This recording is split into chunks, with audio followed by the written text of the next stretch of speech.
Hello friends, welcome to all of you in Jeevan education. एक बार फिर से स्वागत है आप सबका जीवन एजुकेशन के इस ऑनलाइन प्लेटफॉर्म पर। और आज हम डिस्कस करने वाले हैं एमपीसीएचओ के रिगार्डिंग 16 सेशन। और 16 सेशन काफ़ी इंपॉर्टेंट होने वाला है आपके लिए। अभी तक हमने डिस्कस कर लिए इसके 15 सेशन, 15 सेशन अभी तक हमने डिस्कस कर लिए, जिसमें काफ़ी सारे इंपॉर्टेंट क्वेश्चंस और टॉपिक्स हमने डिस्कस किए हैं। नहीं देखे तो डिस्क्रिप्शन बॉक्स में उनका लिंक है सबका, वहाँ से उसको देख सकते हैं, या चैनल पे आपकी प्लेलिस्ट बनी हुई है, प्लेलिस्ट से आप उनको देख सकते हैं। और इस सेशन में हम डिस्कस करेंगे 16 सेशन। और 16 सेशन में हमने लिया है MPCHO 2019 का जो एग्ज़ाम हुआ था, यानी MPCHO 2019 के अंदर जो एग्ज़ाम हुआ था उसके सेकंड सेट को अपन डिस्कस करेंगे और उसके पूरे पेपर को अपन सोल्व करेंगे आज की क्लास में। तो लास्ट तक बने रहना है, वीडियो को ज़्यादा से ज़्यादा लाइक और शेयर करना है। चैनल पर फर्स्ट टाइम विजिट कर रहे हो या अभी तक चैनल को सब्सक्राइब नहीं किया तो वो कर लीजिएगा, जिससे आगे भी आपको लाइव क्लासेस का नोटिफिकेशन मिल जाएगा और आप उनको देख पाएंगे। तो चलिए स्टार्ट करते हैं, बिना देरी किए आज की सेशन को स्टार्ट कर लेते हैं। और इस सेशन में हम पेपर को सोल्व करने वाले हैं, यानी काफ़ी इंपॉर्टेंट क्वेश्चन अपन सोल्व करने वाले हैं। तो लास्ट तक बने रहें, फटाफट से लाइक और शेयर कर दीजिए। चलिए स्टार्ट करते हैं आज के अपने इस सेशन को।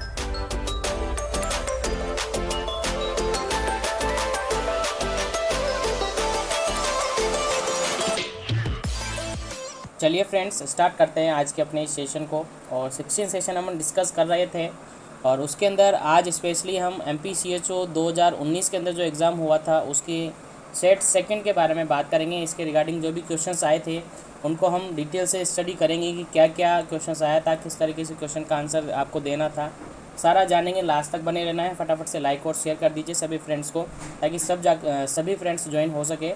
चलिए स्टार्ट करते हैं। और स्टार्ट करने के साथ ही आज का अपना फर्स्ट क्वेश्चन इसके अंदर है। क्वेश्चन समझने की कोशिश करना है फ्रेंड्स, काफ़ी इंपॉर्टेंट है ये क्वेश्चन आपके लिए। क्वेश्चन है, पहला क्वेश्चन आज का है, who is the governor of Madhya Pradesh. यानी मध्य प्रदेश का जो गवर्नर है वो पूछे थे कि मध्य प्रदेश के गवर्नर कौन हैं। ठीक है, तो इसके अंदर ऑप्शन इस प्रकार से थे, आपको दिख रहे हैं ऑप्शन ईजिली आप देख सकते हैं। ऑप्शन इस प्रकार से थे, एक बार मैं जूम कर देता हूँ, ये देख लीजिएगा। ऑप्शन इस प्रकार से आपके सामने है। पहला ऑप्शन था आपके सामने आनंदीबेन पाटिल, सेकंड ऑप्शन था कलराज मिश्र, थर्ड ऑप्शन था भगत सिंह कोश्यारी और डी ऑप्शन था लालजी टैनाडोन। ठीक है, क्या इसका राइट आंसर था उसमें आपसे पूछा था और इस तरीके से ये क्वेश्चन था। और उस कंडीशन में इसका जो राइट आंसर ऑफिशियली जो माना था 2019 की बात है ये, तो उस कंडीशन में इसका जो बिल्कुल करेक्ट आंसर है वो option number D is correct answer था। लेकिन ये डी आंसर तब की कंडीशन थी जब तब की बात की जाती है, यानी कि 2019 की बात थी, तो तब बिल्कुल करेक्ट आंसर ये ऑफिशियली माना था और बिल्कुल करेक्ट आंसर है। लेकिन अभी यदि अपन बात करें तो अभी यदि इसका आंसर माने तो option number A correct answer होगा। क्यों होगा? क्योंकि 1 जुलाई 2020 से ये चेंज हो गए और क्या बन गए अब option number first Anandiben Patil बिल्कुल करेक्ट आंसर इसका बनता है। यदि आने वाले जो मार्च में एग्जाम होने वाले स्टाफ नर्स या फिर MPCHO के अंदर ऐसा क्वेश्चन आता है तो फिर उस कंडीशन में बिल्कुल करेक्ट आंसर होगा आपका ऑप्शन नंबर ए। याद रखिए, क्वेश्चंस को काफ़ी इंपॉर्टेंट है। नेक्स्ट क्वेश्चन की बात करें, नेक्स्ट क्वेश्चन आया था आपके एग्जाम में, क्वेश्चन आया था हु इज PV सिंधु। ऐसा डायरेक्टली क्वेश्चन आपसे पूछा था, हु इज PV सिंधु कौन है। ऑप्शन आपके इस प्रकार से थे, क्रिकेटर प्लेयर थे, बैडमिंटन प्लेयर थी, या फिर हॉकी प्लेयर, या फिर शूटिंग चैंपियन थी। क्या थे ये, वो आपसे पूछा था। इस तरीके से क्वेश्चन आया था एज इट इज। पेपर वही है, ये अपना सेट बी की बात कर रहे हैं अपन। तो इसके अंदर जो बिल्कुल करेक्ट आंसर होना है वो है option number B. Option number B बिल्कुल करेक्ट आंसर है, बैडमिंटन प्लेयर थी। ठीक है, PV सिंधु मीन्स कह सकते हैं इसका जो फुल फॉर्म पूरा नाम इनका था वो था पुसरला वनकाता। ठीक है, पुसरला वनकाता इनका पूरा नाम था, पुसरला वनकाता सिंधु इनका पूरा नाम था। याद रखिए, बैडमिंटन प्लेयर थी ये क्वेश्चन पूछा हुआ था।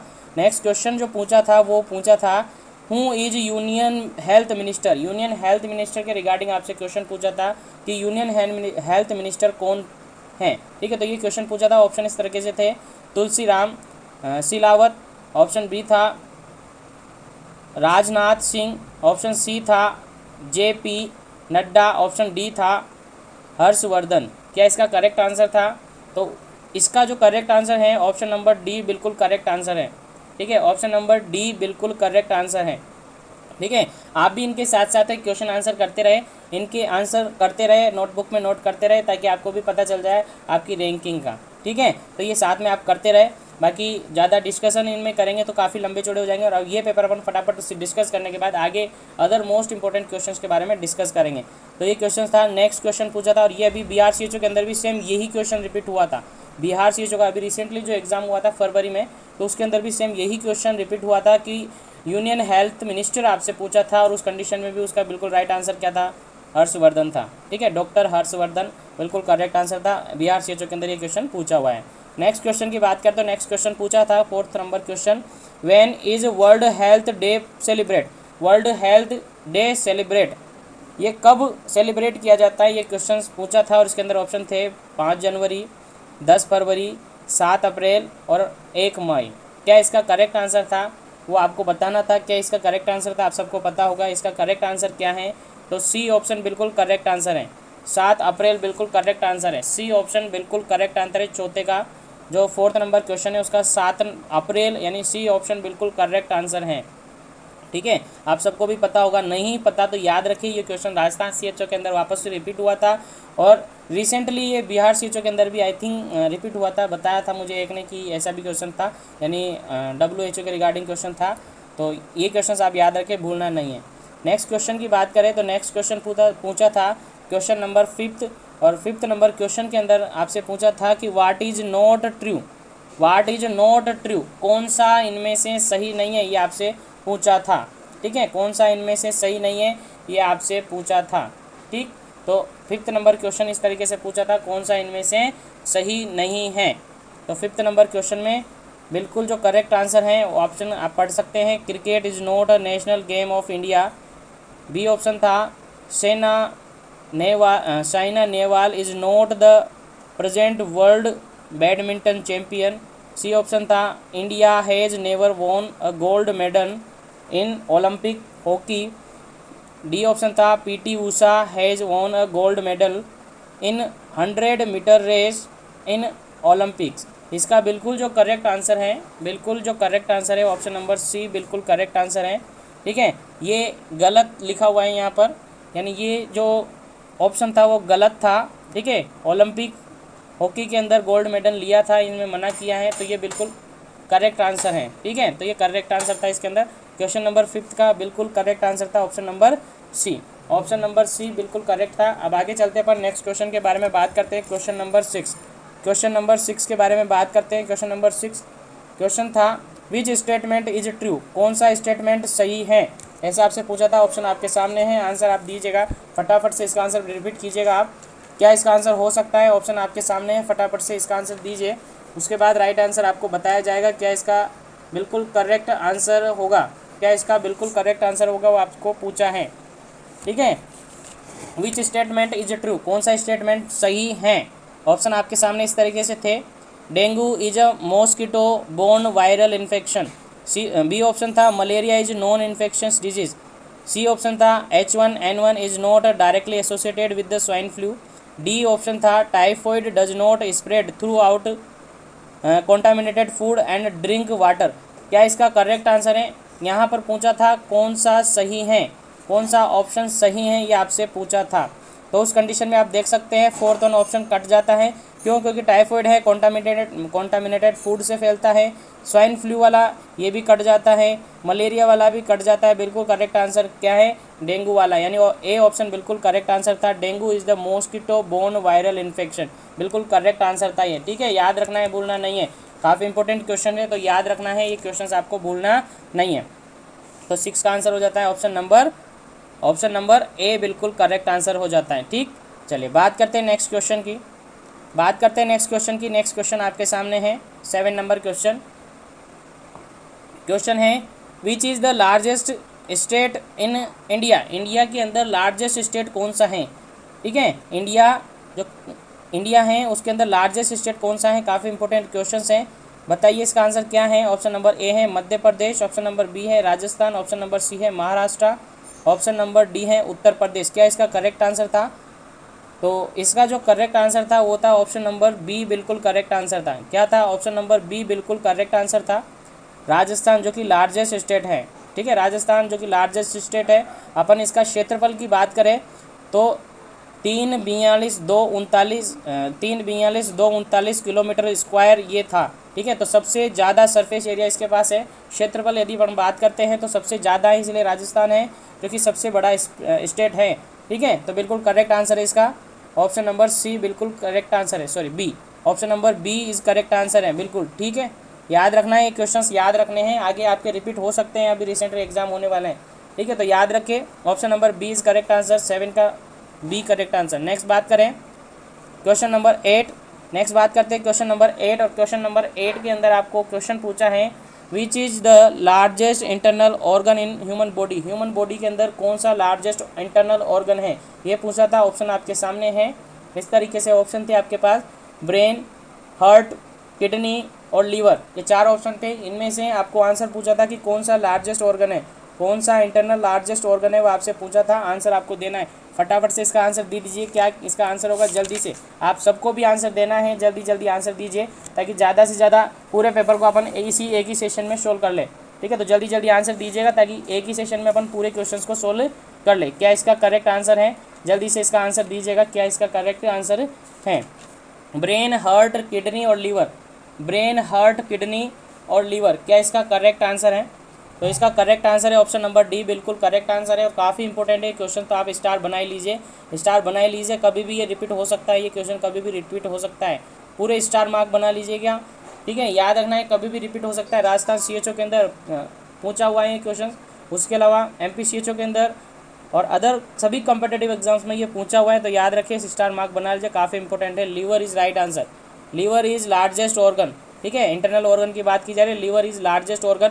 यदि यहाँ पर स्किन होता ऑप्शन में, यदि स्किन होता और पूछा जाता ये इंटरनल नहीं होता, यहाँ ऑप्शन में केवल स्किन होता, केवल पूछा जाता largest organ of the body, that is skin is right answer, ठीक है। Largest organ of the body पूछा जाता है, दैट इज स्किन, और इंटरनल ऑर्गन पूछा है, दैट इज लीवर, ठीक है, याद रखना है। आगे चलते अपन नेक्स्ट क्वेश्चन की बात करते हैं, क्वेश्चन नंबर 9। क्वेश्चन नंबर 9 की अपन बात करते हैं, क्वेश्चन नंबर 9 है आपके सामने, what is Rafale, what is Rafale, Rafale क्या है, ऑप्शन आपके सामने है, आंसर आपको देना है। व्हाट इज़ राफेल से पूछा है, राफेल क्या है, ऑप्शन आपके सामने है। ऑप्शन है फाइटर एयरक्राफ्ट, ऑप्शन बी है न्यूक्लियर सबमेयर,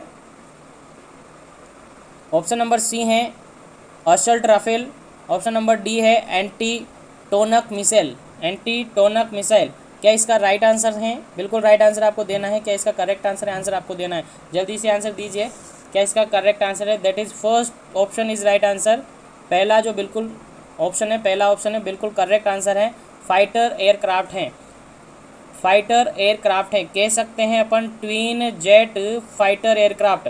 क्या है, ट्विन जेट फाइटर एयरक्राफ्ट है राफेल, क्या है, ट्विन जेट फाइटर एयरक्राफ्ट है, बिल्कुल करेक्ट आंसर है, ऑप्शन नंबर ए बिल्कुल करेक्ट आंसर है, ठीक है। वीडियो को लाइक और शेयर करते रहे, चैनल पर फर्स्ट टाइम विजिट कर रहे हो तो चैनल को भी सब्सक्राइब कर लिए, जिससे आगे भी आपको इस तरीके से नोटिफिकेशन मिलते रहेंगे और इस तरीके से आप जुड़े रहेंगे कंटिन्यू हमारे साथ, और ऐसे इंपॉर्टेंट क्वेश्चंस के बारे में डिस्कस करते रहेंगे, ठीक है। और साथ ही टेलीग्राम चैनल का लिंक भी आपको डिस्क्रिप्शन बॉक्स में मिलेगा, वहाँ से उसको भी ज्वाइन कर लीजिए ताकि वहाँ से भी आपको क्वेश्चंस मिलते रहे। ये PDF वगैरह वहाँ पर अवेलेबल मिल जाएगी, आपको सारे PDF वहाँ पर अवेलेबल मिल जाएगी। साथ ही आप हमें इंस्टाग्राम पर भी फॉलो कर सकते हैं, जो चैनल का नाम है उसी नाम से आपके वहाँ पर इंस्टाग्राम पर हम हैं, और या फिर लिंक आपको डिस्क्रिप्शन बॉक्स में मिल जाएगा, ठीक है। चलिए अपन बात करते हैं नेक्स्ट क्वेश्चन की। नेक्स्ट क्वेश्चन आपके पास है question number 10। Question number 10 question आपसे पूछा है, वेयर इज गुरुद्वारा दरबार साहिब,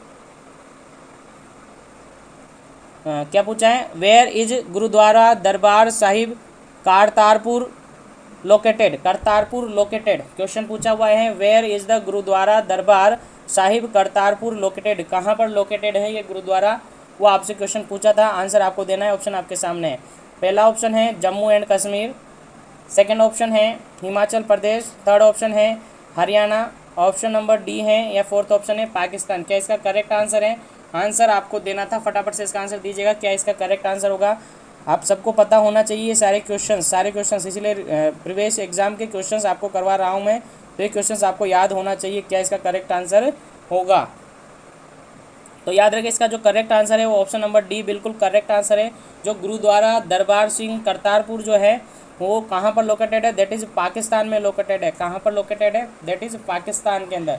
कहाँ पर, पाकिस्तान के अंदर ये लोकेटेड है। याद रहे क्वेश्चन को, ठीक है, याद रहे क्वेश्चन, भूलना नहीं है, याद रहे ये क्वेश्चन। नेक्स्ट क्वेश्चन की अपन बात करते हैं। नेक्स्ट क्वेश्चन नंबर 11 क्वेश्चन पूछा था, the what is normal body temperature in Fahrenheit. Fahrenheit के अंदर नॉर्मल बॉडी टेम्परेचर कितना होता है।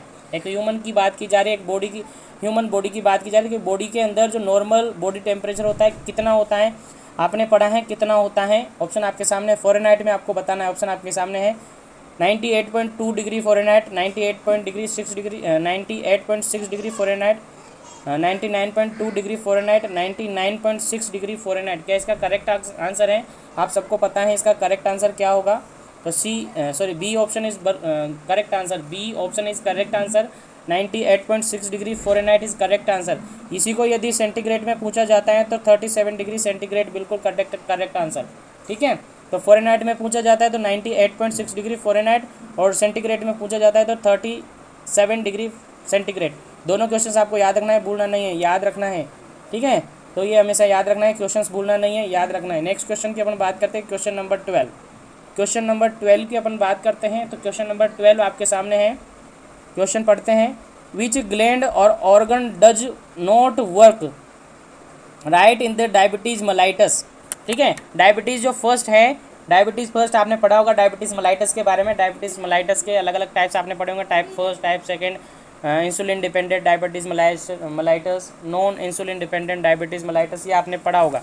तो इस कंडीशंस में जो इसका करेक्ट आंसर है वो आपसे पूछा था, तो करेक्ट आंसर आपके सामने, ऑप्शन आपके सामने आंसर आपको देना है। ऑप्शन है आपके सामने पिट्यूटरी ग्लैंड, ऑप्शन बी है पेनक्रियाज, ऑप्शन सी है एड्रिनल ग्लैंड, ऑप्शन डी है किडनी। क्या इसका करेक्ट आंसर है? आंसर आप सबको देना है, फटाफट से इसका आंसर दीजिएगा, क्या इसका करेक्ट आंसर होगा। तो ऑप्शन आपके सामने, जल्दी से आंसर देना है, क्या इसका करेक्ट आंसर है। दैट इज़ बी ऑप्शन बिल्कुल करेक्ट आंसर है। बी आंसर बिल्कुल करेक्ट आंसर है। ठीक है, तो बी ऑप्शन बिल्कुल करेक्ट आंसर है, पेनक्रियाज। क्योंकि इन तीनों से तो कोई रिलेशन ही नहीं होता है डायबिटीज़ का। इन तीनों से तो बेसिकली अपन कोई रिलेशन पढ़ते ही नहीं, आपने पढ़ा ही नहीं होगा। ठीक है, पिट्यूटरी ग्लैंड, एड्रिनल ग्लैंड और किडनी से इनमें बेसिकली कोई रिलेशनशिप नहीं होता है। नॉर्मली पेनक्रियाज अपन पढ़ते हैं डायबिटीज़ के अंदर, और यहाँ पर टाइप फर्स्ट है, तो टाइप फर्स्ट के अंदर जो पेनक्रियाज है उसका कोई स्पेसिफिक आंसर नहीं है। ठीक है, तो बिल्कुल करेक्ट आंसर है, इसका कोई वर्क वहाँ पर राइटली नहीं होता है, तो बिल्कुल करेक्ट आंसर इसका ऑप्शन नंबर बी बिल्कुल करेक्ट आंसर है। पेनक्रियाज बिल्कुल करेक्ट आंसर है। आगे चलते हैं अपन नेक्स्ट क्वेश्चन पर। नेक्स्ट क्वेश्चन पर चलते हैं, क्वेश्चन नंबर 13 अपन करते हैं। क्वेश्चन नंबर 13 अपन करते हैं। क्वेश्चन नंबर 13 है, poor output of urine is known as. Output किसका? यूरिन का, यानी poor output of urine is known as. क्या कहेंगे? यूरिन का पुअर हो रहा है, यानी आउटपुट है, यूरिन आउटपुट पुअर हो रहा है, कम हो रहा है, that is known as. Option आपके सामने, आंसर आपको देना है, क्या कहेंगे? Oliguria, pyuria, enuresis, diuresis. क्या कहेंगे? आंसर आपको बताना है, फटाफट से आंसर दीजिएगा, क्या इसका करेक्ट आंसर है, जल्दी से आंसर देना है।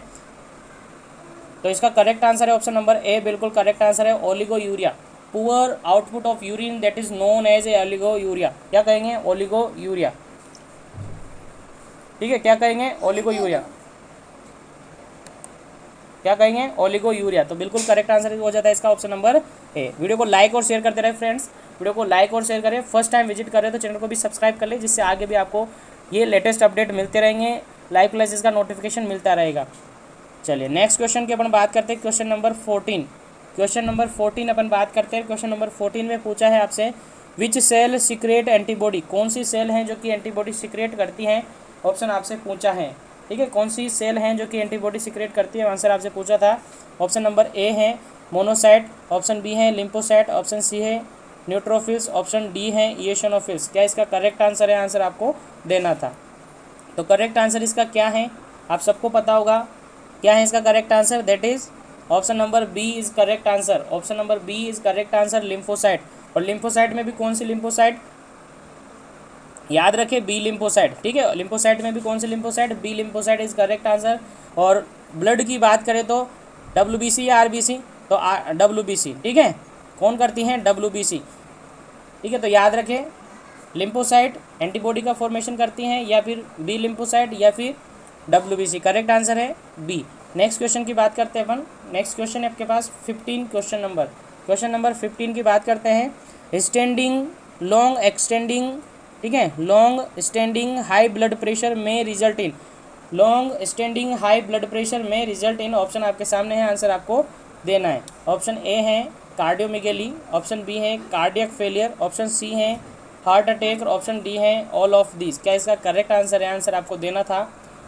और इसका जो करेक्ट आंसर है वो option number C is correct answer है, heart attack. Option C is correct answer, heart attack बिल्कुल सही आंसर है इसका।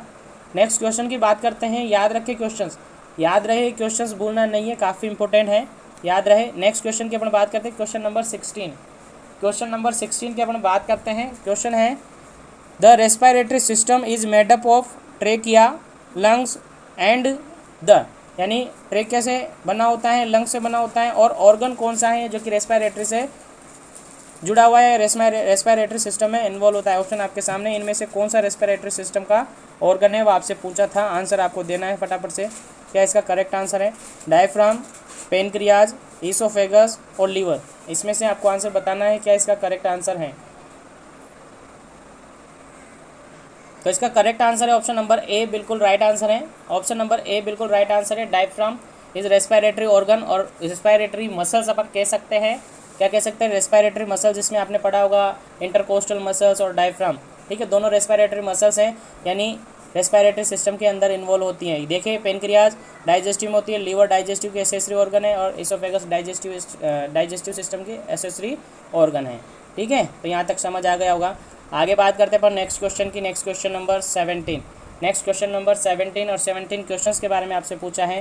क्वेश्चन पूछा है, देखिए, the opening of right atrium into right ventricle. Right atrium आपने पढ़ा है इस तरीके से, ये हार्ट है, इसके अंदर चेम्बर है राइट एट्रियम, ये राइट वेंट्रिकल, ये लेफ्ट एट्रियम और लेफ्ट वेंट्रिकल। यहाँ पर जो ये ओपनिंग बनी रहती हैं ये किससे गार्डेड होती है, तो गार्डेड बाय, ऑप्शन आपके सामने, आंसर आपको देना है मिट्रल वाल, ट्राइकस्पिड वाल, बाइकस्पिड वाल और एरोटिक सेमी ल्यूनार वाल। क्या इसका करेक्ट आंसर है, आंसर आपको देना है, बिल्कुल करेक्ट आंसर इसका आपको देना था। तो बिल्कुल इसका जो करेक्ट आंसर है वो क्या हो सकता है, देखिए आप सबको कन्फ्यूज़न हो सकता है, क्योंकि इसके अंदर आपने तीनों जो वाल आप पढ़ रहे होंगे और आपने पढ़ा है वो सारे इसके अंदर हैं, बट इसके अंदर जो ऑफिशियली बिल्कुल करेक्ट आंसर है वो क्या है, ट्राइकस्पिड वाल, बिल्कुल करेक्ट आंसर है ट्राइकस्पिड वाल, ठीक है। चलिए बात करते हैं नेक्स्ट क्वेश्चन की। नेक्स्ट क्वेश्चन आपके सामने, आंसर आपको देना है फटाफट से। क्वेश्चन नंबर है 18। क्वेश्चन नंबर 18 इसके अंदर पूछा है a band of tough flexible connective tissue which connect to bone और which connect to bone and, एक मिनट जूम आउट करते हैं क्वेश्चंस। चले, क्वेश्चन पूछा है a band of tough flexible connective tissue which connect to bone और cartilage है ना, और कार्टिलेज और hold together a joint is called. क्या कहेंगे उसको, दैट इज, इसका आंसर आपको देना था, बिल्कुल करेक्ट आंसर आपको देना था। ऑप्शन आपके सामने इस प्रकार से थे, ऑप्शन क्या क्या था, जॉइंट, कार्टिलेज, टेंडन और लिगामेंट, इनमें से आपको एक आंसर देना था। और इसका जो बिल्कुल करेक्ट आंसर है ऑप्शन नंबर डी, बिल्कुल करेक्ट आंसर है। ऑप्शन नंबर डी बिल्कुल करेक्ट आंसर है, ठीक है, लिगामेंट्स बिल्कुल करेक्ट आंसर है। नेक्स्ट क्वेश्चन की अपन बात करते हैं। नेक्स्ट क्वेश्चन है आपके पास क्वेश्चन नंबर 19। क्वेश्चन नंबर 19 है, 19 क्वेश्चन पूछा है, देखिए क्वेश्चन समझते हैं। क्वेश्चन है what is true about the small intestine. Small intestine के रिगार्डिंग कौन सा जो ऑप्शन है वो सही है, ऑप्शन आपके सामने, आंसर आपको देना है। Duodenum is the part of small intestine, B option है digestion is completed, third option है ileum is middle part of small intestine, और ऑल ऑफ दीज। क्या इसका करेक्ट आंसर है, ऑप्शन आपके सामने, आंसर आपको देना है। तो इसका करेक्ट आंसर आपको बताना था, और इसका जो करेक्ट आंसर है वो आंसर है ऑप्शन नंबर बी, बिल्कुल करेक्ट आंसर है डाइजेशन इज कंप्लीटेड। यानी आपने पढ़ा होगा स्मॉल इंटेस्टाइन में ऑल ओवर जितना डाइजेशन होता है वो सारा कुछ कंप्लीट हो जाता है, यानी फूड का जो डाइजेशन होता है मोस्ट ऑफ दी कहाँ पर होता है, स्मॉल इंटेस्टाइन में, दैट इज़ करेक्ट आंसर है, ठीक है, बिल्कुल करेक्ट आंसर है, कंप्लीट डाइजेशन इसके अंदर होता है, ठीक है। नेक्स्ट क्वेश्चन की अपन बात करते हैं। तो क्वेश्चन है question number 20। Question number 20, question number 20 में पूछा था आपको moving arm toward the body mid line, body के पास में आप कोई भी पार्ट आर्म को लेकर आ रहे हो तो उसको क्या कहेंगे। ठीक है, लाइक ये आपकी ये बॉडी है, ये मिड लाइन है, ये आपका हैंड है, ये आपका हैंड है। एक तो हैंड को अपन इस मिड लाइन से दूर लेकर जाते हैं और एक हैंड को मिड लाइन के पास लेकर आते हैं। तो दूर लेकर जाते हैं उसको क्या कहते हैं, पास लेकर आते हैं उसको क्या कहते हैं, दोनों आपको याद रखना है, दोनों आपको याद रखना है। तो दूर लेकर जाते हैं दैट इज़ एबडक्शन, दूर लेकर जाते हैं दैट इज़ एबडक्शन, और पास लेकर आते हैं दैट इज़ एडक्शन। ठीक है, दूर लेकर जाते हैं दैट इज़ अबडक्शन और पास लेकर आते हैं दैट इज़ अडक्शन। तो इस कंडीशन में इसका जो बिल्कुल राइट आंसर है that is option number C बिल्कुल करेक्ट आंसर है, एडक्शन। कह रहा है toward the body mid line लाएंगे, यानी कि बॉडी के पास में लेकर आ रहे हैं अपन, मिड लाइन की तरफ लेकर आ रहे हैं, that is C option is correct answer, C option is correct answer, adduction बिल्कुल राइट आंसर है। नेक्स्ट क्वेश्चन की अपन बात करते हैं, क्वेश्चन नंबर 21, याद रहे क्वेश्चन नंबर 21। और क्वेश्चन नंबर 21 के अंदर क्वेश्चन था which of the following is use to take the cervical smear. नीचे जो ऑप्शन दे रखे हैं उसमें से बताइए कि कौन सा सर्वाइकल स्मीयर लेने में, और सर्वाइकल स्मीयर आपने पढ़ा होगा, पेप स्मीयर के बारे में पढ़ा होगा, दैट इज़ पेप स्मीयर ही है। तो पेप स्मीयर को लेने के लिए आप कौन सा नीचे इंस्ट्रूमेंट है उसको यूज़ करोगे। ऑप्शन आपके सामने है कोल्पोस्कोप, वेजाइनोस्कोप, एयर स्पेचुला और लेप्रोस्कोप। क्या इसका राइट आंसर होगा, आपको आंसर देना है। पेप स्मीयर या सर्वाइकल स्मीयर लेने के लिए क्या यूज करेंगे, दैट इज़ आंसर है ऑप्शन नंबर सी बिल्कुल करेक्ट आंसर है, एयर स्पेचुला या एयर स्पेचुला जो होता है बिल्कुल राइट आंसर है। ठीक है, बिल्कुल राइट आंसर है। नेक्स्ट क्वेश्चन की अपन बात करते हैं 22 नंबर क्वेश्चन है। 22 नंबर क्वेश्चन में पूछा है all are included in hypertensive disorder of pregnancy except. Exception यहाँ पर आपको बताना था कि नीचे जो ऑप्शन दिए हुए हैं उनमें से कौन सा हाइपरटेंसिव डिसऑर्डर में शामिल नहीं होता है, यानी कि हाइपरटेंशन डिसऑर्डर में शामिल नहीं होता है। तो ऑप्शन आपके सामने इस तरीके से थे, आंसर आपको देना था। ऑप्शन थे, ऑप्शन नंबर फर्स्ट था pre eclampsia, option number second था chronic hypertension with super imposed pre eclampsia, C option था जेस्टेशनल हाइपरटेंशन, और डी ऑप्शन था नन ऑफ दी अबोव। क्या इसका करेक्ट आंसर होना चाहिए था, तो आंसर दीजिएगा फटाफट से, क्या इसका राइट आंसर है। वीडियो को लाइक और शेयर करते रहे, चैनल पर फर्स्ट टाइम आ रहे हो चैनल को सब्सक्राइब कर लीजिए, और नीचे टेलीग्राम चैनल भी मिल जाएगा आपको, डिस्क्रिप्शन बॉक्स में टेलीग्राम चैनल का लिंक है, उसको भी आप ज्वाइन कर लीजिए। साथ में इंस्टाग्राम पर भी फॉलो कर लीजिए, ताकि आपको वहाँ पर भी सभी जगह आपको क्वेश्चंस, रिपीटेड क्वेश्चंस और मोस्ट इंपॉर्टेंट क्वेश्चंस हैं जो कि पोस्ट किए जाते हैं, तो उनको भी आप प्रैक्टिस कर सकें। तो इस क्वेश्चन का राइट आंसर आपसे पूछा है हाइपरटेंसिव डिसऑर्डर में कौन सा इन्वॉल्व नहीं होता है, तो इसका आंसर है बिल्कुल ऑप्शन नंबर डी बिल्कुल राइट आंसर है। बिकॉज तीनों जो ऊपर के ऑप्शन है तीनों ही हाइपरटेंसिव डिसऑर्डर में इन्वॉल्व होते हैं, तो इसमें एक्सेप्शन कोई है नहीं, तो बिल्कुल राइट आंसर हो जाता है option number D, none of this, कोई भी नहीं है इनमें से। नेक्स्ट क्वेश्चन की अपन बात करते हैं। नेक्स्ट क्वेश्चन आपके सामने है, how many weeks does a typically pregnancy last. ठीक है, यानी टिपिकली प्रेगनेंसी लास्ट की में कितने वीक्स होते हैं, ये आपसे क्वेश्चन पूछा था। ऑप्शन आपके सामने है 40 वीक्स, 38 वीक्स, 42 वीक्स और 44 वीक्स। बिल्कुल राइट आंसर आपको देना था, और इसका जो बिल्कुल राइट आंसर जो मानना था वो है ऑप्शन नंबर ए बिल्कुल राइट आंसर माना था। और ये क्वेश्चन अपन पहले भी सोल्व कर चुके हैं, तो पहले भी आप देख सकते हैं, पहले जब अपन ने सोल्व किया था पूरा रेशनल वाइज अपन ने पूरा डिस्कस किया था।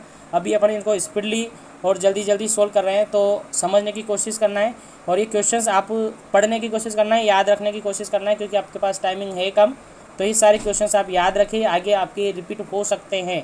ठीक है, तो 40 वीक्स बिल्कुल करेक्ट आंसर माना था इसके अंदर। चलिए बात करते हैं अपन नेक्स्ट क्वेश्चन की, और नेक्स्ट क्वेश्चन की बात करने से पहले वीडियो को लाइक और शेयर करें, चैनल पर फर्स्ट टाइम आते चैनल को सब्सक्राइब कर लीजिए। चलिए नेक्स्ट क्वेश्चन की अपन बात कर रहे हैं। नेक्स्ट क्वेश्चन नंबर है 24, क्वेश्चन नंबर 24 अपन बात कर रहे हैं। इसके अंदर है world wide most common problem during pregnancy. Pregnancy के मोस्ट कॉमन प्रॉब्लम कौन सी हैं ड्यूरिंग प्रेगनेंसी वर्ल्ड वाइड, विश्व में या पूरे विश्व की बात की जा रही है, वर्ल्ड वाइड बात की जा रही है। Most common problem during pregnancy के अंदर मोस्ट कॉमन प्रॉब्लम कौन सी हैं, ऑप्शन आपसे पूछा हुआ है। ऑप्शन नंबर ए है डायबिटीज़, ऑप्शन नंबर बी है प्रीक्लेम्सिया, ऑप्शन नंबर सी है यूटीआई, ऑप्शन नंबर डी है आयरन डेफिशिएंसी एनीमिया। क्या करेक्ट आंसर है? आंसर आपको देना था और ऐसा ही क्वेश्चन काफ़ी बार रिपीट हुआ है। राजस्थान सीएचओ के अंदर भी सेम ऐसा क्वेश्चन था और एमपी सीएचओ के अंदर तो आता ही रहता है। आप एमपी सीएचओ का पेपर ही सोल्व कर रहे हैं तो इसमें तो आया ही हुआ है। बाकी अदर कम्पिटेटिव एग्जाम्स में भी इसका रिगार्डिंग क्वेश्चन पूछा हुआ है। तो याद रखिए, वर्ल्ड वाइड जो प्रॉब्लम है that is iron deficiency anaemia. Iron deficiency anaemia बिल्कुल करेक्ट आंसर है इसका, डी ऑप्शन बिल्कुल राइट है। नेक्स्ट क्वेश्चन की अपन बात करते हैं। Question number 25। क्वेश्चन नंबर 25 अपन बात करते हैं। Fetal tachycardia define as the fetal heart rate greater than. Question पूछा गया है कि कोई फीटस है और फीटल की हार्ट रेट कितने से ज़्यादा हो जाएगी तब उसको फीटल टेकिकार्डिया कहेंगे। टेकिकार्डिया, ब्रेडिकार्डिया ये सब अपन लास्ट क्लासेस के अंदर डिस्कस कर चुके हैं। तो बाकी डिटेल्स आप लास्ट क्लासेस नहीं देखी हो तो वो देख लीजिएगा, आपको डिटेल्स मिल जाएगी। अभी अपन इस पेपर को सोल्व कर रहे हैं तो इसका आंसर आपको बताना था। क्या इसका राइट आंसर है? ऑप्शन आपके सामने है 120 140 beat per minute, 140 160 beat per minute, 150 170 beat per minute और 160 180 बीट पर मिनट। क्वेश्चन पूछा है फीटस की हार्ट रेट कितने से ज़्यादा हो जाएगी कि उसके अंदर फीटल टेकिकार्डिया हो जाएगा। एंड फीटल टेकिकार्डिया कब डिफाइन करेंगे उसको ये क्वेश्चन आपसे पूछा है। तो बिल्कुल राइट आंसर है ऑप्शन नंबर डी, बिल्कुल करेक्ट आंसर है। 160 to 180 यानी 160 से मोर देन हो जाएगा तो वो क्या हो जाएगी? Fetal tachycardia. Normal fetal heart rate भी आपको याद रखना है, क्वेश्चन आया हुआ है। नॉर्मल फीटल हार्ट रेट अपन देखते हैं 110 to 160 और कई सारी गाइड में 120 to 160 भी हैं। तो दैट इज़ नॉर्मल। यदि 160 से अबव हो जाती है दैट इज़ टेकिकार्डिया। क्वेश्चन यही पूछा था आपसे, टेकिकार्डिया। नेक्स्ट क्वेश्चन की अपन बात करते हैं। क्वेश्चन आपके सामने 26 नंबर क्वेश्चन है। क्वेश्चन कह रहा है the nurse is caring for a child. The nurse is caring for a client है। The nurse is caring for a client who had spontaneously abortion. ठीक है, एबॉर्शन हो चुका है, स्पॉन्टेनियसली अबॉर्शन हो चुका है क्लाइंट में। द नर्स फर्स्ट प्रायोरिटी आपको बतानी है। The nurse priority should be assessing the client की आपको प्रायोरिटी क्या रहेगी आपकी, यानी कि एज अ नर्स, आप नर्स हो और कोई लेडी आती हैं उसमें स्पॉन्टेनियसली अबॉर्शन हो चुका है तो आपकी फर्स्ट प्रायोरिटी क्या रहेगी? ऑप्शन आपके सामने है, आंसर आपको देना है। ऑप्शन नंबर फर्स्ट है हेमरेज, ऑप्शन नंबर सेकंड है डिहाइड्रेशन, ऑप्शन नंबर थर्ड है हाइपरटेंशन, ऑप्शन नंबर फोर्थ है सब इनोल्यूशन। क्या चेक करोगे आप? क्या आपकी प्रायोरिटी रहेगी? क्या आप प्रायोरिटी सेट करोगे? उसके अकॉर्डिंग आपसे आंसर पूछा था, आंसर आपको देना है। तो उस कंडीशन में आपको बिल्कुल जो राइट आंसर है ऑप्शन नंबर ए बिल्कुल राइट आंसर है। हेमरेज आप असिस्ट करेंगे, हेमरेज यदि हो रहा है तो उसको स्टॉप करवाएंगे, यानी हेमरेज फर्स्ट प्रायोरिटी आपकी यहाँ पर रहेगी। ठीक है, डॉक्टर को तो इन्फॉर्म करेंगे, बाकी हेमरेज आपकी जो फर्स्ट प्रायोरिटी वो, यानी असिस्टमेंट आपसे पूछा है क्या आप असिस्ट करेंगे। देखो यहाँ पर लिखा हुआ है साफ should be, nurse priority should be assessing the client के अंदर आप क्या असिस्ट करेंगे फर्स्ट प्रायोरिटी में, दैट इज़ हेमरेज बिल्कुल करेक्ट आंसर है। हेमरेज बिल्कुल करेक्ट आंसर है क्योंकि यदि हेमरेज हो रहा है तो लेडी शोक में जा सकती हैं, लेडी की डेथ हो सकती हैं। बाकी ये 3 ऑप्शन है, ये तो अपन बाद में भी मैनेज कर लेते हैं, सीवियर हो जाते तब भी मैनेज हो जाता है। ठीक, चलिए बात करते हैं अपन नेक्स्ट क्वेश्चन की बात करते हैं 27 नंबर क्वेश्चन और इसके अंदर क्वेश्चन है women who has a haemoglobin level below, जगह छोड़ी हुई है आपके लिए, खालिस्तान है, any time during pregnancy is considered to be suffering from severe anaemia. बहुत ही अच्छा क्वेश्चन पूछा हुआ है। क्वेश्चन का मीनिंग ये है कि एक लेडी है जिसका हीमोग्लोबिन लेवल कितना रहेगा जब उसको आप कंसिडर करोगे सीवियर एनीमा में, यानी कह सकते हैं कि एक लेडी है जिसका हीमोग्लोबिन लेवल कितना कम हो जाएगा कि उसको सीवियर एनीमिक आप कहेंगे। तो सीवियर एनीमिक कहने के लिए आपको ऑप्शन देखिए पहले, फिर उसका आंसर बताना है। ऑप्शन नंबर फर्स्ट है 9 to 11 gram, option number second है 7 to 9 gram, option number third है लेस देन 7 ग्राम, ऑप्शन नंबर फोर्थ है 12 to 14 ग्राम। तो इसका राइट आंसर आपको पता होगा, मैंने लास्ट क्लासेस के अंदर भी इसका आंसर बताया था आपको। इसका बिल्कुल करेक्ट आंसर है ऑप्शन नंबर सी, बिल्कुल करेक्ट आंसर है लेस देन 7 ग्राम पर डीएल, लेस देन 7 ग्राम पर डीएल। बिकॉज आप सबको पता होगा प्रेग्नेंट स्टेट के अंदर यदि हीमोग्लोबिन लेवल 11 ग्राम पर डीएल से कम हो जाता है that is considered as a anaemic patient या एनेमिक, ठीक है, एनीमिया अपन कह सकते हैं, उसको कंसिडर कर सकते हैं कब, जब 11 ग्राम पर डीएल से कम हो जाएगा। तो यहाँ पर जितना कम होता जाएगा उतना ही सीवियरिटी बढ़ेगी, तो सबसे कम वाला आपको ढूंढना था और सी इज़ करेक्ट आंसर, क्योंकि यहाँ पर तो 7 ही रह गई है, 7 से भी कम हो गया, दैट इज़ करेक्ट आंसर। अब बात करते हैं अपन नेक्स्ट क्वेश्चन की, क्वेश्चन नंबर 28। अभी भी वीडियो को लाइक और शेयर करते रहे। क्वेश्चन नंबर 28 है, 28 क्वेश्चन था, the following should be tested every ANC, antenatal care या एंटीनेटल विजिट जो करवाते हैं उसके अंदर कौन कौन से टेस्ट हैं आप परफॉर्म करोगे। 4 ऑप्शन आपके सामने हैं। फर्स्ट वन ऑप्शन है हीमोग्लोबिन, यूरिन शुगर और एचसीजी। सेकंड ऑप्शन है haemoglobin, blood and urine sugar. Third option है हीमोग्लोबिन, यूरिन शुगर और प्रोटीन। फोर्थ ऑप्शन है हीमोग्लोबिन, यूरिन शुगर और एचपीएल। क्या इसका करेक्ट आंसर है? आंसर आपको देना है फटाफट से, क्या इसका करेक्ट आंसर है।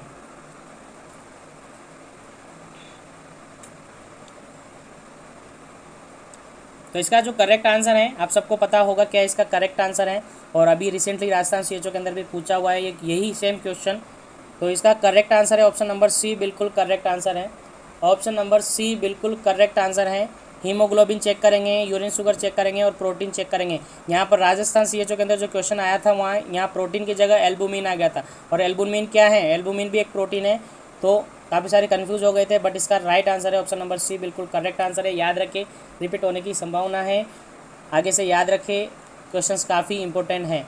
नेक्स्ट क्वेश्चन की अपन बात करते हैं।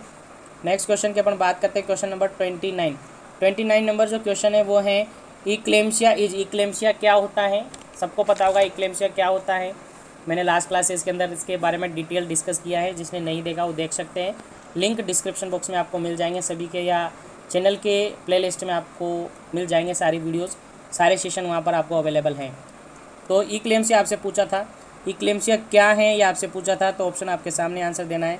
ऑप्शन नंबर ए है pre eclampsia with convulsion, B option है hypertension plus convulsion, C option है hypertension plus proteinuria, D option है pre eclampsia plus hypertension. Right answer आपको देना था, और इसका जो बिल्कुल राइट आंसर है वो ऑप्शन नंबर बी बिल्कुल करेक्ट आंसर है। ऑप्शन नंबर बी बिल्कुल करेक्ट आंसर है, प्री इक्लेम्सिया विद कन्वर्जन। अब प्री इक्लेम्सिया क्या होता है आप सबको पता है। यदि प्रेग्नेंट लेडी हैं उसके अंदर बीपी 140/190 या इससे ज़्यादा हो जाती हैं, दैट इज़ हाइपरटेंशन और दैट इज़ जेस्टेशनल हाइपरटेंशन। अगर हाइपरटेंशन के साथ उसके अंदर प्रोटीनूरिया हो गया, क्या हो गया? प्रोटीनूरिया हो गया, और साथ में इडीमा आ गया, ठीक है, साथ में इडीमा आ गया, दैट इज़ प्री इक्लेम्सिया। यदि केवल उसके अंदर बीपी बढ़ी हुई है, दैट इज़ जेस्टेशनल हाइपरटेंशन, और यदि उसके अंदर प्रोटीनूरिया और इडीमा हो गया, दैट इज़ प्री इक्लेम्सिया, और यदि इसके साथ कन्वर्जन आना और शुरू हो गया, दैट इज़ इक्लेम्सिया। ठीक है, तो आप सबको समझ आ गया होगा। आगे चलते हैं, नेक्स्ट क्वेश्चन पर बात करते हैं। नेक्स्ट क्वेश्चन है आपके सामने क्वेश्चन नंबर 30 है the most frequent cause of maternal death during child birth. ठीक है, the most frequent cause of maternal death during child birth के ड्यूरिंग या लेबर के ड्यूरिंग, ऐसा कौन सा मोस्ट कॉमन फ्रिक्वेंटली कोजेज है जो नीचे आपको ऑप्शन में दिए हैं, आंसर आपको बताना था, जिससे कि लेडी की डेथ हो जाती है। ऑप्शन आपके सामने है सेप्सिस मीन्स आप सब जानते होंगे इन्फेक्शन, टॉक्सेमिया भी आप सब जानते होंगे, एस्पैक्सिया या फिर हेमरेज। क्या इसका करेक्ट आंसर है? आंसर आपको देना था। तो इसका जो करेक्ट आंसर था ऑप्शन नंबर डी बिल्कुल राइट आंसर है, हेमरेज, क्योंकि हेमरेज से लेडी में शॉक हो सकता है और शॉक होने के बाद उसकी डेथ हो सकती है। और नॉर्मली ये क्वेश्चन, एक और क्वेश्चन यहाँ पर मैं आपको बता दूं, नॉर्मली ये क्वेश्चन भी पूछा हुआ है कि नॉर्मल लेबर के अंदर कितना ब्लड लॉस होता है, that is 500 ml that is normal, 500 ml that is normal, 300 to 500 ml that is normal. यदि 500 से ज़्यादा होता है that is PH, post partum haemorrhage ऐसा कहते हैं। बट नॉर्मली आपको इतना याद रखना है कि जो डेथ होती है उसका मेन जो फ्रिक्वेंट कोज है वो है हेमरेज। ठीक है, क्या है? हेमरेज। और नॉर्मली 500 तक नॉर्मल कंसिडर हैं, 500 ml तक नॉर्मल कंसिडर करते हैं, उसके बाद वो आगे फर्दर कॉम्प्लिकेशन कोज कर सकता है। नेक्स्ट क्वेश्चन की अपन बात करते हैं। नेक्स्ट क्वेश्चन आपके सामने है क्वेश्चन नंबर 31। क्वेश्चन है PPIUCD स्टैंड फॉर, IUCD, इसका फुल फॉर्म आपसे पूछा था, ऑप्शन आपके सामने है। और ये क्वेश्चन अभी रिसेंटली जो एग्ज़ाम हुआ है बिहार CHO का, उसके अंदर भी एज इट इज़ ऐसा का ऐसा पूछा था, ऐसा का ऐसा सेम क्वेश्चन वहाँ पर पुटअप हुआ था, ऐसा कॉपी हुआ है, एक मान के चले ऐसा कैसा वहाँ पर कॉपी हुआ था। तो याद रखे, हो सकता है आपके भी ये कॉपी हो जाए। तो इसका आपको फुल फॉर्म बताना था, ऑप्शन आपके सामने है post partum intra uterine contraceptive device. Second option है post puerperium intra uterine contraceptive device. C option है post pregnancy intra uterine contraceptive device. D option है post parturition intra uterine contraceptive device. क्या इसका correct answer था? Answer आपको देना था।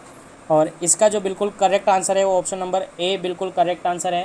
Post partum intra uterine contraceptive device is right answer. First one option is right answer. Next question की अपन बात करते हैं, क्वेश्चन नंबर 32। क्वेश्चन नंबर 32 और क्वेश्चन नंबर 32 है आपके पास, which of the following is not an example of barrier contraceptive method. Which of the following is not an example of barrier method. Barrier method कौन सा नहीं है, ऐसे आपसे पूछा है। ठीक है, बैरियर मेथड कौन सा है वो आपसे पूछा है। यानी इस ऑप्शन में नीचे जो ऑप्शन दिए हैं उनमें से 3 तो बैरियर मेथड हैं, एक है जो कि बैरियर मेथड नहीं है। वो बैरियर मेथड कौन सा नहीं है वो आपसे पूछा है। ऑप्शन आपके सामने इस तरीके से थे। फर्स्ट वन ऑप्शन है कॉन्डम, सेकंड वन ऑप्शन है डायफ्राम, थर्ड वन ऑप्शन है ओरल कॉन्ट्रासेप्टिव पिल्स यानी OCP कह सकते हैं, OCP, और थर्ड वन ऑप्शन है सर्वाइकल कैप। तो इनमें से कौन सा राइट आंसर है, कौन सा बैरियर मेथड नहीं है? दैट इज़ सी ऑप्शन बिल्कुल राइट आंसर है। ये कॉन्ट्रासेप्टिव मेथड नहीं है, यानी कॉन्ट्रासेप्टिव पिल है, ये क्या है, केमिकल मेथड है। ठीक है, केमिकल मेथड है।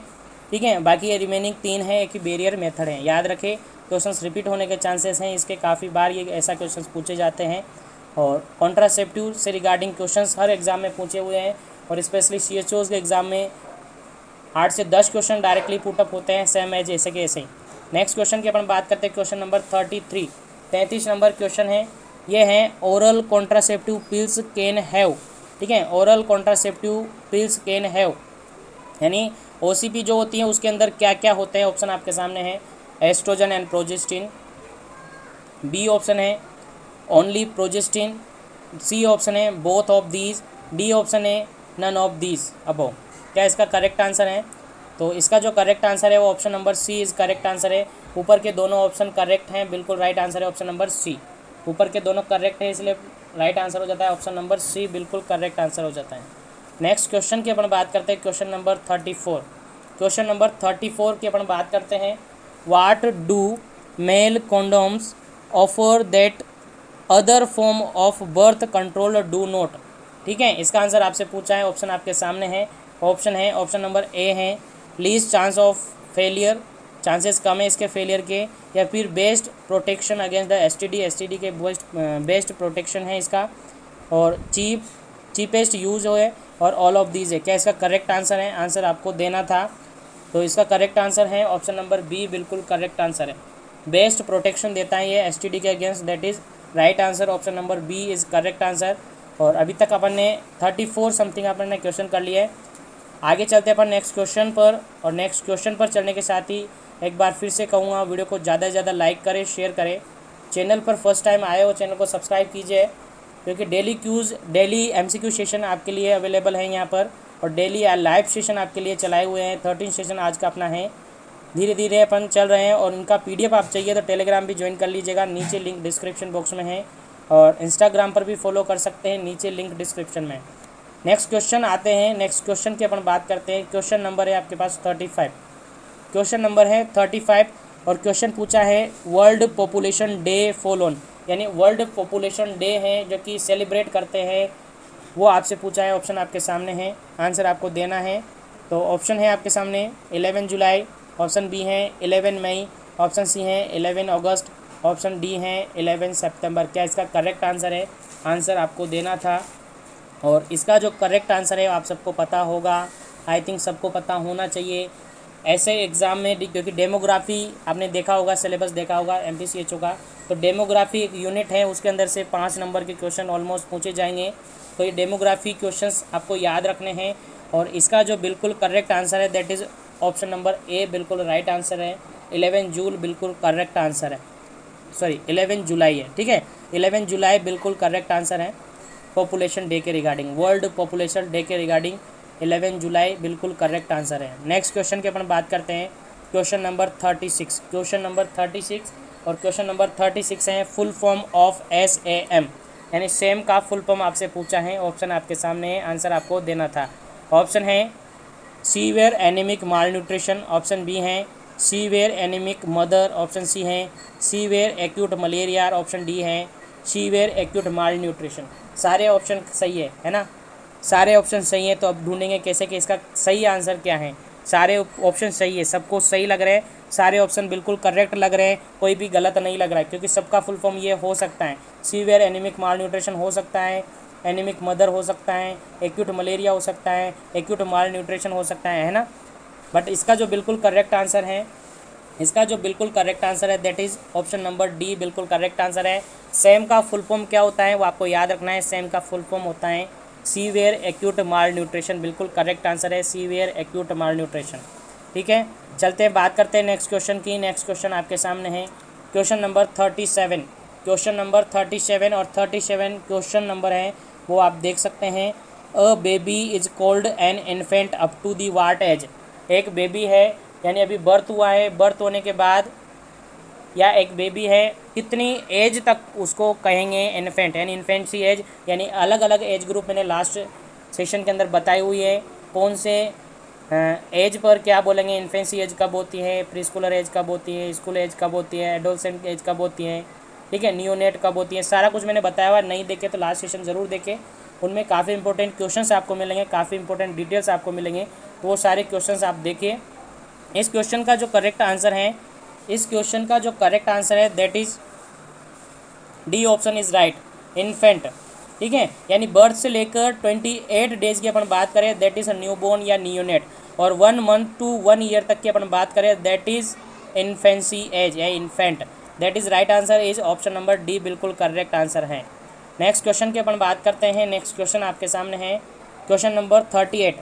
Rickets is caused by deficiency of, rickets आप सबको पता है बोन के रिगार्डिंग है, विटामिन के रिगार्डिंग है, कौन सी विटामिन का डेफिशिएंसी हो जाता है जिससे रिकेट्स हो जाता है। ऑप्शन आपके सामने, आंसर आपको देना है।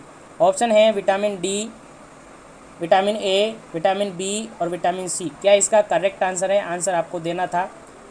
और इसका आंसर आई थिंक आप सबको पता है, आई थिंक सबको पता है। ऑप्शन ए बिल्कुल राइट आंसर है, विटामिन डी की डेफिशिएंसी से रिकेट्स होता है, आप सबको पता है विटामिन डी की डेफिशिएंसी से रिकेट्स होता है। ठीक है, चलते हैं आगे नेक्स्ट क्वेश्चन पर। क्वेश्चन नंबर है 39।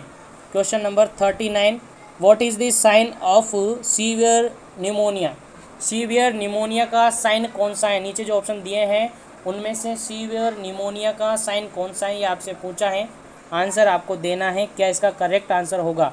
ऑप्शन आपके सामने है रेस्टलेसनेस, ऑप्शन नंबर बी है not taking feeds, option number C है and drawing of chest wall, option number D है ऑल ऑफ दिस। क्या इसका करेक्ट आंसर है, आंसर आपको देना है। सीवियर निमोनिया के साइन पूछे हैं तो क्या इसका करेक्ट आंसर है, कौन सा सीवियर निमोनिया का साइन है, तो इसका करेक्ट आंसर है ऑप्शन नंबर डी सभी, यानी ऑल ऑफ दिस बिल्कुल राइट आंसर है, सभी सीवियर निमोनिया के साइन हैं। ठीक, चलिए बात करते हैं नेक्स्ट क्वेश्चन की। नेक्स्ट क्वेश्चन आपके सामने है question number 40, question number 40 question आपके सामने है, आंसर आपको देना है, आंसर आपको देना है। क्वेश्चन नंबर आपके सामने है 40 नंबर क्वेश्चन है, ऑप्शन है, क्वेश्चन पढ़ते हैं। Which disease is not transmitted mainly by faeco oral route, faeco oral route के थ्रू कौन सी डिजीज़ हैं जो कि ट्रांसमिट नहीं होती हैं। ठीक है, नॉट ट्रांसमिटेड लिखा है, कन्फ्यूज़न नहीं होना है, नॉट ट्रांसमिटेड यानी कौन सी डिजीज ट्रांसमिट नहीं होती हैं। ऑप्शन आपके सामने, आंसर आपको देना है। ऑप्शन नंबर ए है मीजल्स, बी है कोलेरा, सी है हेपेटाइटिस है और डी है एंटेरिक फीवर यानी टाइफाइड फीवर। क्या इसका राइट आंसर है, आप सबको पता होना चाहिए क्या इसका करेक्ट आंसर है। तो इसका बिल्कुल करेक्ट आंसर है ऑप्शन नंबर ए बिल्कुल राइट आंसर है, ऑप्शन नंबर ए बिल्कुल राइट आंसर है मीजल्स। और मीजल्स किससे ट्रांसमिट होती हैं, दैट इज़ रेस्पिरेटरी सिस्टम से रिगार्डिंग है, और ये ड्रॉपलेट और एयर ड्रॉप से ये फैलती है। किससे ट्रांसमिट होती है, ड्रॉपलेट है ये, ठीक है, तो ड्रॉप के थ्रू फैलती है यानी रेस्पिरेशन एयर के थ्रू ये फैलती है, दैट इज़ राइट आंसर। ये ट्रांसमिट नहीं होता है, measles is correct answer. 40 number question का मीजल्स इज़ करेक्ट आंसर। याद रहे क्वेश्चन का आंसर याद रहे, आपको याद रखना है। आगे चलिए नेक्स्ट क्वेश्चन पर, क्वेश्चन नंबर 41। क्वेश्चन नंबर 41 और क्वेश्चन नंबर 41 आपसे पूछ रहा है vitamin a solution protect children against, vitamin A यहाँ पर लिखा है, ठीक है। Vitamin A a solution protect children against, यानी विटामिन ए हैं जो कि नीचे ऑप्शन दिए हुए हैं उनमें से किसके अगेंस्ट प्रोटेक्शन देता है विटामिन ए। ऑप्शन आपके सामने है मायोपिया, ऑप्शन बी है हाइपरमेट्रोपिया, ऑप्शन सी है जेरोप्थेल्मिया, ऑप्शन नंबर डी है क्रिटिनिज्म। क्या इसका करेक्ट आंसर है? आंसर आपको देना था। और आप सबको पता है विटामिन ए रिगार्डिंग है किससे, नाइट ब्लाइंडनेस आपने पढ़ा होगा, और नाइट ब्लाइंडनेस रिगार्डिंग है आइस से, और उस कंडीशन में बिल्कुल राइट आंसर हो जाता है ऑप्शन नंबर सी जेरोप्थेल्मिया। जेरोप्थेल्मिया बिल्कुल करेक्ट आंसर है। Vitamin A solution protect children against, vitamin C is correct answer, sorry option C is correct answer, xerophthalmia is correct answer. Vitamin A के regarding xerophthalmia is correct answer. और यहीं पर एक night blindness यदि आ जाता है, night blindness यदि आ जाता है दैट इज़ राइट आंसर, ठीक है। नाइट ब्लाइंडनेस भी करेक्ट आंसर है विटामिन ए के रिगार्डिंग, ठीक है। चलते अपन नेक्स्ट क्वेश्चन पर, क्वेश्चन नंबर 42। क्वेश्चन नंबर 42 की बात अपन करते हैं और काफ़ी इंपॉर्टेंट क्वेश्चन है ये भी। क्वेश्चन है the most common cause of death due to diarrhoea, diarrhoea के कारण से most common cause of death, यानी डायरिया के कारण से ऐसा कौन सा कारण है जिसके कारण से डेथ हो जाती है, उसका मोस्ट कॉमन कॉज आपसे पूछा है। तो आंसर आपको बताना है, और ये काफ़ी इंपॉर्टेंट क्वेश्चन है, काफ़ी एग्जाम में ये पूछे हुए हैं। राजस्थान CHO के अंदर भी ये पूछा था, MP CHO के अंदर आप पेपर सोल्व कर ही रहे, बाकी अदर कंपेटिटिव एग्जाम्स के अंदर भी ये पूछा है। तो इसका करेक्ट आंसर क्या होगा? आंसर आपको देना था। ऑप्शन आपके सामने है वॉमिटिंग, ऑप्शन बी है एब्डोमिनल पेन, ऑप्शन सी है लिथार्जी, और ऑप्शन नंबर डी है डिहाइड्रेशन। और आपने देखा होगा राजस्थान CHO का जो एग्ज़ाम हुआ था वो हिंदी पैटर्न से था, और यहाँ पर डिहाइड्रेशन की जगह निर्जलीकरण लिखा था, किसी को समझ नहीं आया और क्वेश्चन गलत हो गया। लेकिन आप याद रखें डिहाइड्रेशन दैट इज निर्जलीकरण, और इसका यही करेक्ट आंसर है, ठीक है। यही करेक्ट आंसर है, क्योंकि बार बार वो डायरिया स्टूल पास करेगा तो उसके अंदर वाटर यानी फ्लूइड का लेवल है कम हो जाएगा, दैट इज डिहाइड्रेशन, ठीक है। क्लियर हो गया होगा। नेक्स्ट क्वेश्चन की अपन बात करते हैं, क्वेश्चन नंबर 43। क्वेश्चन नंबर 43 की अपन बात करते हैं Koplik spot are seen in which disease, Koplik spot are seen in which disease, Koplik spot कौन सी डिजीज़ के अंदर शो होते हैं। और ये भी क्वेश्चन भी राजस्थान CHO के अंदर ऐसा का ऐसा रिपीट हुआ है, तो याद रखें। क्वेश्चन है Koplik spot are seen in which disease, measles, mumps, rubella या पोलियो, किसके अंदर सीन होता है, दैट इज़ इसका राइट आंसर आपको बताना था। और इसका जो राइट आंसर है that is option number A, बिल्कुल राइट आंसर है मीजल्स। मीजल्स के अंदर कोप्लिक स्पॉट शो होते हैं, ठीक है। मीजल्स के अंदर कोप्लिक स्पॉट शो होते हैं। नेक्स्ट क्वेश्चन की अपन बात करते हैं, क्वेश्चन नंबर 44। क्वेश्चन नंबर 44 अपन बात करते हैं, क्वेश्चन नंबर 44 है व्हाट इज़ LBW, LBW का मीनिंग क्या है वो आपसे पूछा है। ऑप्शन आपके सामने है, आंसर आपको देना है। देखिए what is LBW, that is option आपके सामने है LBW जब बर्थ वेट कितना हो जाए 2.5 से कम हो जाए, 2.5 kg से कम हो जाए, बर्थ वेट 3 kg से कम हो जाए, बर्थ वेट 1.5 से कम हो जाए, बर्थ वेट 1 kg से कम हो जाए, किसको कहेंगे LBW। That is right answer is option number first is right answer, option number first is right answer, बिल्कुल करेक्ट आंसर है। 2.5 से लेस देन हो जाता है weight, birth weight, that is known as LBW। यदि 1.5 से लेस देन हो जाता है that is very LBW, very low birth weight baby. और यदि 1 से भी कम हो जाता है, 1 kg से भी कम हो जाता है, that is extreme LBW। That is right answer, option number A बिल्कुल करेक्ट आंसर है। नेक्स्ट क्वेश्चन की अपन बात करते हैं, next question is 45, question number 45, 45 number question है, आंसर आपको देना है। Which is not the viral infection, बहुत अच्छा क्वेश्चन है कि वायरल इन्फेक्शन नहीं है। इनमें जो ऑप्शन आपके सामने दिए हैं उनमें से कौन सा ऐसा डिजीज़ है, कौन सी ऐसी डिजीज़ कंडीशन है जो कि वायरस के थ्रू नहीं फैलती हैं, यानी वायरस के कोज से, वायरस के कारण से नहीं होती हैं। तो ऑप्शन आपके सामने hepatitis B, measles, Hib disease और चिकन पॉक्स। क्या इसका राइट आंसर है? आंसर आपको देना था। और इसका जो बिल्कुल राइट आंसर है आप सबको पता होगा, लास्ट क्लासेस के अंदर भी मैंने इसके बारे में डिस्कस किया है। लास्ट क्लासेस ज़रूर देखें फ्रेंड, जो भी अभी देख रहे हैं जुड़े हुए हैं, लास्ट क्लास ज़रूर देखें। इसका बिल्कुल करेक्ट आंसर है option number C is correct answer, option number C is correct answer. Hib disease जो कि क्या है, एक बैक्टीरियल डिजीज़ है, ठीक है। हिप डिजीज़ एक बैक्टीरियल डिजीज़ है, that is right answer, option number C बिल्कुल करेक्ट आंसर है। बैक्टीरियल डिजीज़ है हिप डिजीज़। बाकी रिमेनिंग जो 3 हैं वो वायरस के कारण से होती हैं, दैट इज़ राइट आंसर। अब आगे चलते हैं, नेक्स्ट क्वेश्चन के बारे में डिस्कस करते हैं। और फटाफट से चैनल को सब्सक्राइब कर लीजिए, बेल आइकन को दबा लीजिए, वीडियो को ज़्यादा से ज़्यादा लाइक और शेयर करें ताकि ज़्यादा से ज़्यादा लोग जुड़ सकें और सभी लोगों को इसका बेनिफिट हो सके। चलिए बात करते हैं पर नेक्स्ट क्वेश्चन की। Question number 46, question number 46। और क्वेश्चन पूछा था vaccine should be stored at what temperature, vaccine should be stored at what temperature, यानी वैक्सीन को कितने टेम्परेचर पर स्टोर करके रखा जाता है, ये आपसे पूछा था।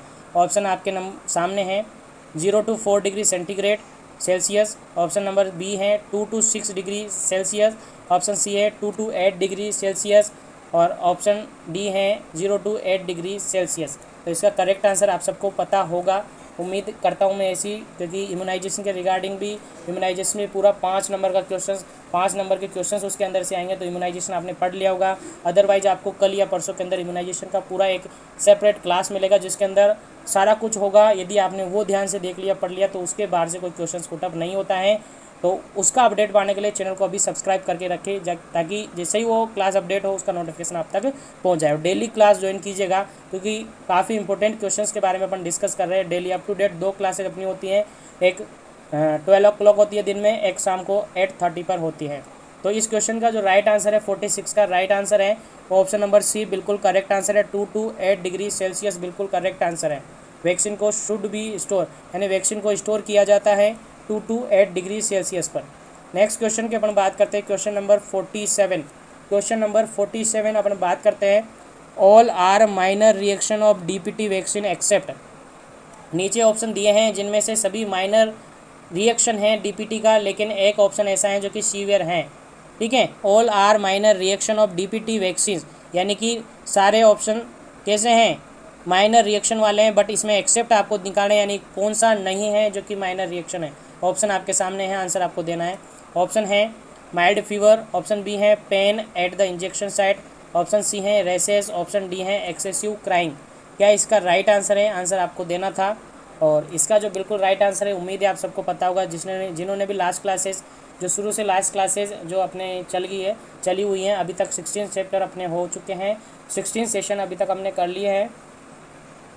तो शुरू से जो भी था उन सबको ये क्वेश्चंस पता है, क्योंकि ये सारे क्वेश्चन हम डिस्कस कर चुके हैं लास्ट क्लासेस के अंदर। तो याद रखें, सारे क्वेश्चंस रिपीटेड हैं और अभी अपन सोल्व कर रहे हैं MPCHO 2019 का सेट बी का पेपर।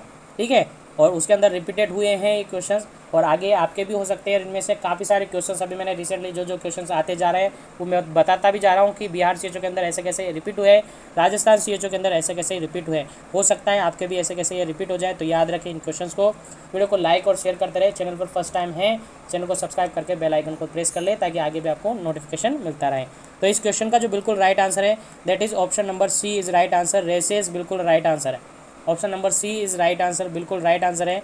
नेक्स्ट क्वेश्चन की अपन बात करते हैं, नेक्स्ट क्वेश्चन आपके सामने क्वेश्चन नंबर 48, क्वेश्चन नंबर है 48। और क्वेश्चन नंबर 48 कह रहा है route of administration and dose of BCG for 3 month old baby. Question पूछा है BCG के रिगार्डिंग, और बेबी हैं जो कि अभी 3 month का बेबी है, 3 month ओल्ड बेबी है, उसको BCG वैक्सीन आप लगा रहे हो, तो उसका रूट कौन सा होगा और उसका डोज कौन सा होगा, कितना होगा, वो आपसे पूछा है। ऑप्शन आपके सामने है intradermal 0.1 ml, subcutaneous 0.1 ml, intramuscular 0.5 ml, subcutaneous 0.5 ml। क्या इसका करेक्ट आंसर होगा, आंसर आपको देना था। और इसका जो बिल्कुल करेक्ट आंसर है ऑप्शन नंबर ए बिल्कुल करेक्ट आंसर है, ऑप्शन नंबर ए बिल्कुल करेक्ट आंसर है। ID देते हैं, आप सबको पता है BCG को ID इंट्राडर्मल देते हैं, और 0.1 ml डोज इसका होगा, आई थिंक सबको पता होगा ये। ठीक है, 2 डोज अपन फिक्स करते हैं, एक तो 0.5 mg देते हैं और एक 0.1 mg देते हैं। और इसके रिगार्डिंग प्रीवियस सेशन के अंदर काफ़ी सारे डिटेल्स मैंने आपको दी हुई हैं, तो प्रीवियस क्लासेस ज़रूर देखें, बार बार कह रहा हूँ प्रीवियस क्लासेस ज़रूर देखें, वीडियो को ज़्यादा से ज़्यादा लाइक और शेयर करें। नेक्स्ट क्वेश्चन की अपन बात करते हैं। नेक्स्ट क्वेश्चन आपके सामने है question number 49। Question number 49 question है dose and route of administration of rota vaccine. Rota vaccine का डोज एंड रूट कौन सा है? ऑप्शन आपके सामने है। ऑप्शन है oral 2 drops, 5 drops oral, 10 drops oral और 1 ml इंट्रामस्कुलर। क्या इसका करेक्ट आंसर है? आप सबको पता होगा, मैंने कम्युनिटी सेक्शन में भी ये सारे क्वेश्चंस डाले हुए हैं, फेसबुक पेज पर भी डाले हुए हैं और इंस्टाग्राम पेज पर भी डाले हुए हैं, तो सब जगह आप देख सकते हैं। काफ़ी सारे क्वेश्चंस हैं, ऐसे कैसे एज इट इज़ मैंने डाले हुए हैं और ऐसे कैसे एज इट इज़ वो रिपीट हुए क्वेश्चंस हैं। आप सबको पता होगा जो भी जुड़े हुए हैं मेरे साथ। तो इसका बिल्कुल राइट आंसर है ऑप्शन नंबर बी, बिल्कुल राइट आंसर है। ओरल देते हैं और 5 ड्रॉप देते हैं। रोटा वायरस का जो ड्रॉप होता है वो 5 ड्रॉप होता है। नंबर कितना होता है? 5 ड्रॉप होता है। और रूट कौन सा होता है? ओरल होता है। दैट इज़ राइट आंसर, बिल्कुल करेक्ट आंसर है। नेक्स्ट क्वेश्चन की अपन बात करते हैं, question number 50। Question number 50, after which age BCG vaccine should not be given. यानी लिमिटेशन आपसे पूछा हुआ है कि BCG वैक्सीन को किस एज के बाद नहीं दे सकते। ऑप्शन आपके सामने है 6 मंथ, 1 ईयर, 2 ईयर और 5 ईयर। तो इसका जो करेक्ट आंसर आपको देना था, फटाफट इसका करेक्ट आंसर आपको देना है। जल्दी से कमेंट करिए क्या इसका करेक्ट आंसर है। बिल्कुल राइट आंसर आपको देना है और इसका जो बिल्कुल राइट आंसर है that is option number B, बिल्कुल राइट आंसर है। BCG का जो एज लिमिट होता है that is 1 year age limit, यानी 1 साल बाद BCG वैक्सीन को नहीं दे सकते। 1 ईयर के अंदर अंदर ही BCG वैक्सीन को दिया जाता है और एट बर्थ इसको देना होता है। बाकी 1 ईयर तक इसको दे सकते हैं और 1 साल बाद इसको, 1 ईयर बाद इसको नहीं दे सकते। तो अभी तक हमने डिस्कस किए इसके 50 क्वेश्चन, यानी MPCHO के 2019 का जो एग्ज़ाम हुआ था उसका सेट सेकंड अपन डिस्कस कर रहे हैं और उसके अंदर अपन ने डिस्कस कर लिए 50 क्वेश्चंस। रिमेनिंग 50 क्वेश्चन अपन नेक्स्ट क्लास के अंदर डिस्कस करेंगे और उम्मीद है ये सारे क्वेश्चंस आपको समझ आ गए होंगे और उम्मीद है आप सबको समझ आए होंगे और आगे याद रहेंगे। और आगे यदि ये क्वेश्चंस आपके एग्ज़ाम में आ जाते हैं, रिसेंट जो एग्ज़ाम होने वाला है उसमें यदि आ जाते हैं तो आप उनको सही करेंगे। और इसी उम्मीद के साथ आज के सेशन को अपन यहीं पर फिनिश करेंगे। मिलेंगे अपन नेक्स्ट सेशन के साथ, इसके कंटिन्यू रिमेनिंग 50 क्वेश्चंस को करेंगे नेक्स्ट क्लास के अंदर। तब तक के लिए पढ़ते रहे। Wish you all the best. Thank you very much. Video को ज़्यादा से ज़्यादा लाइक करें, शेयर करें। चैनल पर फर्स्ट टाइम विजिट कर रहे हैं तो चैनल को सब्सक्राइब करके बेल आइकन को प्रेस कर ले ताकि आगे भी आपको इसके रिगार्डिंग नोटिफिकेशन मिल जाए, लाइव क्लासेस का नोटिफिकेशन मिल जाए, लेटेस्ट अपडेट का नोटिफिकेशन मिल जाए। बाकी सभी के लिंक आपको डिस्क्रिप्शन बॉक्स में मिल जाएंगे, वहाँ से आप वीडियोज़ को देख सकते हैं और टेलीग्राम और इंस्टाग्राम पर ज्वाइन हो सकते हैं। तो thank you very much for joining this video. Have a nice day. Thank you very much.